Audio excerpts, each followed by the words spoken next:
This is the review for integers. The first one is just talking about what an integer is, and it's a number, a whole number, either positive or negative or zero. And on the beginning of the worksheet, it explains that the opposite of an integer means that the sign is opposite. So if it's positive, the opposite one would have the same number value but negative. It also talks about comparing numbers using a number line, and whichever one is farthest to the right is the biggest. And then it talks about what absolute value means. An absolute value is the distance the number is from 0 on a number line. So with number 1, if I'm talking about the opposite of 7, then it's going to have the same number with the opposite sign. So I had positive 7, now it's negative 7. I have negative 212 in number 2, which means that my answer for the opposite of that would be positive 212. Positive 49, the opposite is negative 49. Positive 1,991, opposite is negative that same number, 1,991. The opposite of negative 78 is a positive 78, and the opposite of 16 is negative 16.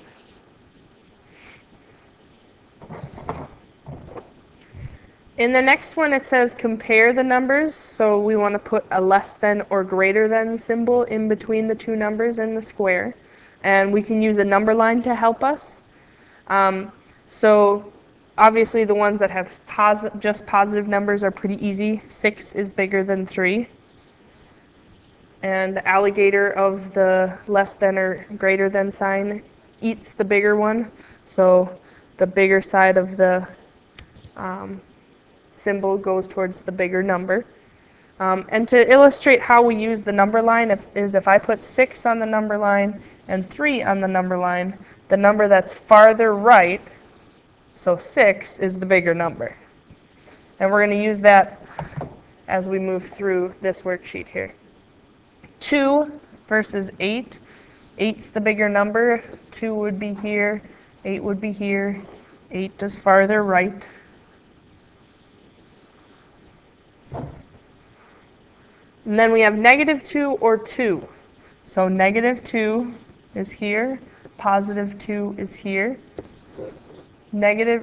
Positive 2 is bigger than negative 2 because it's farther to the right on the number line. Anytime that you have a negative and a positive number, the positive number will always be bigger.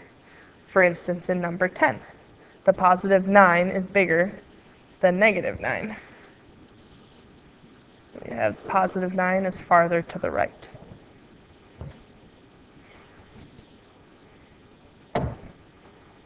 Number 11, 0 or 5. 5 is bigger. Here's 0. Here's 5. 5 is farther to the right, so it is bigger. Number 12, we're comparing two negative numbers, and these ones are tricky. So let's look at the number line. If I put negative 5 on the number line, and I put negative 9 on the number line, we find out that the negative 5 is actually the one that is farther to the right. So if both numbers are negative, the smaller one is actually the bigger number. You would think that because 9 normally is a bigger number than 5, it would be bigger than negative 5. But negative 9 is more negative, so it's farther left than negative 5. So negative 5 is actually bigger. In number 13, we have 0 and 10. Obviously, 10's bigger than 0. 10's farther to the right. In number 14, we have negative 5 and negative 2. So again, we have two negative numbers. Negative 2 is here, negative 5 is here. And again, it's the opposite of what you think when you're comparing two negative numbers. The one that looks smaller, 2, seems like it would be smaller than 5, is actually the larger one because it's farther to the right.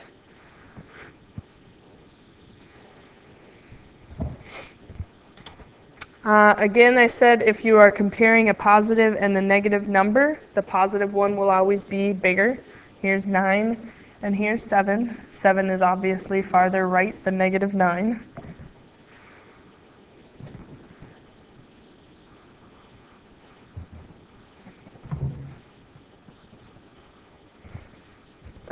Comparing two negative numbers, negative 1 and negative 5. Negative 1 is farther to the right, so it's the larger of the two. Comparing a positive and a negative, the positive one will always be greater. If I have negative 6 over here, positive 6 over here, positive 6 is farther to the right. Negative 12 and 0. If I plot those ones out, negative 12 would be somewhere over here. And again, 0 is farther to the right. 0 will always be bigger than a negative number.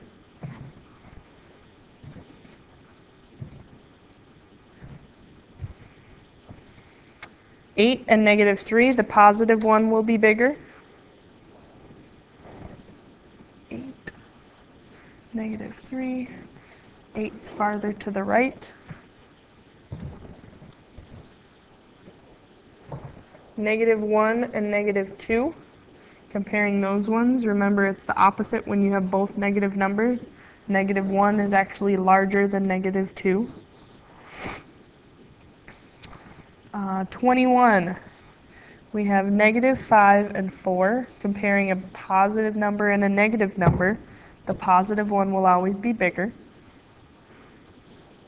You can see that here, 4 is farther to the right. And then negative 3 and negative 2, if we put those on the number line, we can see negative 2 is farther to the right. It's the bigger number.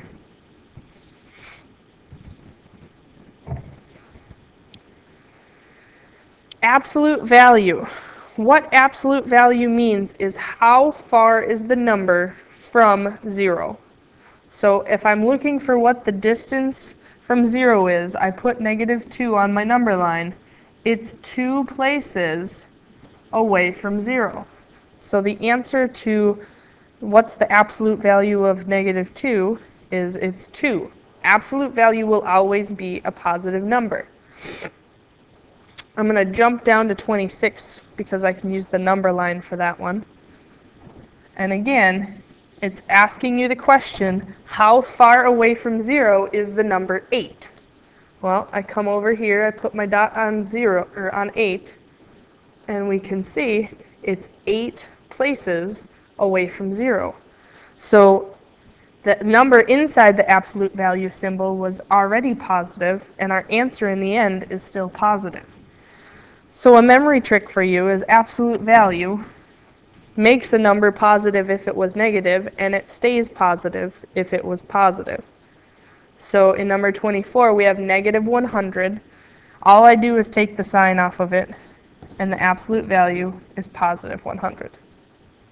Absolute value, like I said, it's a distance. It's how far away something is. You can never have a negative distance. So it will always be a positive number.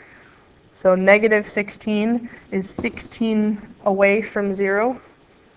26 we already did. 8 is 8 away from 0. Negative 25 is 25 away from 0. 28, negative 250 is 250 away from 0. 16 is 16 away from 0. Remember, if it's already positive, it just stays positive. 12 is 12 away from 0. And 75 is 75 away from 0.